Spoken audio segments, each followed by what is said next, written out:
मैं रेखा पांडे अपने YouTube channel पर सभी का स्वागत, अभिनंदन एवं वंदन करती हूँ। आज एक बहुत ही सुंदर और पुराना, बहुत ही दर्द भरा विवाह गीत लेके आई हूँ। ये विवाह गीत जब भगवान श्री रामचंद्र जी को कैकेयी माँ वनवास दी थी उस समय का है। बहुत ही प्यारा और बहुत ही दर्द भरा गीत है। कृपया इसे पूरा सुनिएगा। ये विवाह गीत दोनों चैनलों पर जाएगा। इनका भी चैनल है, मेरा गांव मेरा गीत, आप लोग जानते ही हैं, और मेरे भी चैनल पर रहेगा। कृपया दोनों चैनल पर आप लोग सपोर्ट कीजिएगा। कमेंट बॉक्स में जरूर बताइएगा ये विवाह गीत कैसा लगा। चलिए चलते हैं, देर न करके चलते हैं। लालिनिया रे पियरी जनैया रे पियरी जनैया रे राम जे चले हैं नहाई रे ललनवा रे राम जे चले हैं नहाई रे ललनवा नहाई ने धोई जब घर के लवाट ले अरे घर के लवट ले अरे परिचय चौपैया पर बिठी रे ललनवा रे परिचय चौपैया पर डिठी रे ललनवा रे पहिलाली अरे लिखनिया बाचल छी मन भैया रे बाचल छी मन भैया रे काहो मायरी लिखी दे रे ललनवा रे काहो मायरी लिखी दे हो ललनवा रे लिखनिया तुम बाचल छी मन भैया रे बाचल छी मन भैया रे काहो मायरी लिखी दे रे ललनवा रे काहो मायरी लिखी दे हो ललनवा रे पहिला लेखनिया लिखी दशरथ मरनवा रे दशरथ मरनवा रे दूसरे भरत भैया राजी रे ललनवा रे दूसरे भरत भैया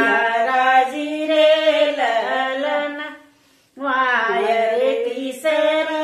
लेखनिया लिखी राम बन बसवाय रे राम बन बसवाय रे चौथी लखन सीता साथ रे ललनवा रे चौथी लखन सीता साथ रे ललनवा रे असिक औरे माया तनी बचन जब सुनिया शीतल रानी सुनिया शीतल रानी उठिने पिछोरा जहराई रे ललनवा रे उठिने पिछोरा जहराई रे लल रे असी कयू रे हूँ माया चनना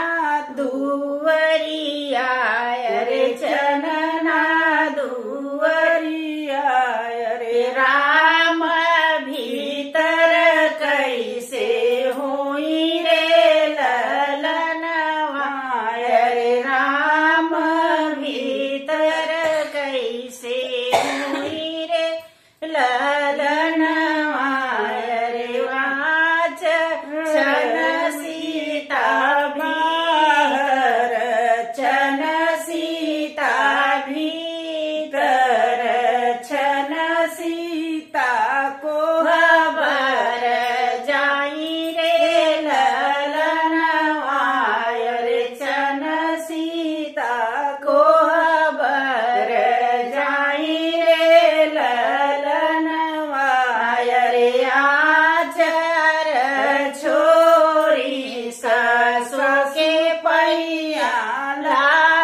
कोखिया जुड़ा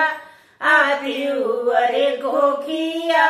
जुड़ाती वरे जुग जुग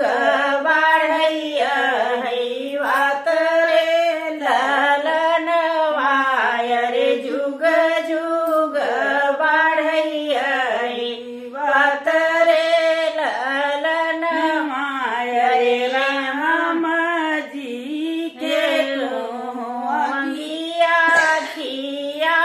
तिवरे अंगिया खिया तिवरे बेला सो जो दिया के राजी रे ललन वायरे बेला जो दिया के राजी रे ललन वायरे अपने नी राम जी के अंगिया खिया तिवरे अंगिया खिया तिवरे बेला जो धिया कराजी रे ललन वायरे बेला जो धिया कराजी रे ललन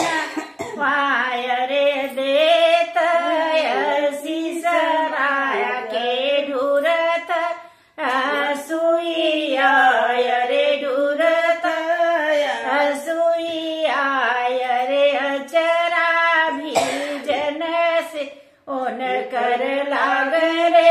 ललन वायरे अचरा भी जन ओन कर लाग रे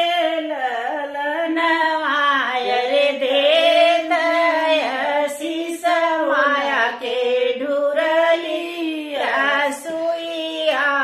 रे ढूरली सुइया रे विजनाय चरवन कर लाग रे लल वायरे जवन राम हमरे आखी कई पुतरी रे आखी कई पुतरी रे उहै राम दीहि बन बास रे ललन रे खेरी रानी दीहि बन बास रे ललन। जय श्री राम। कमेंट में जरूर बताइएगा ये गीत कैसा लगा।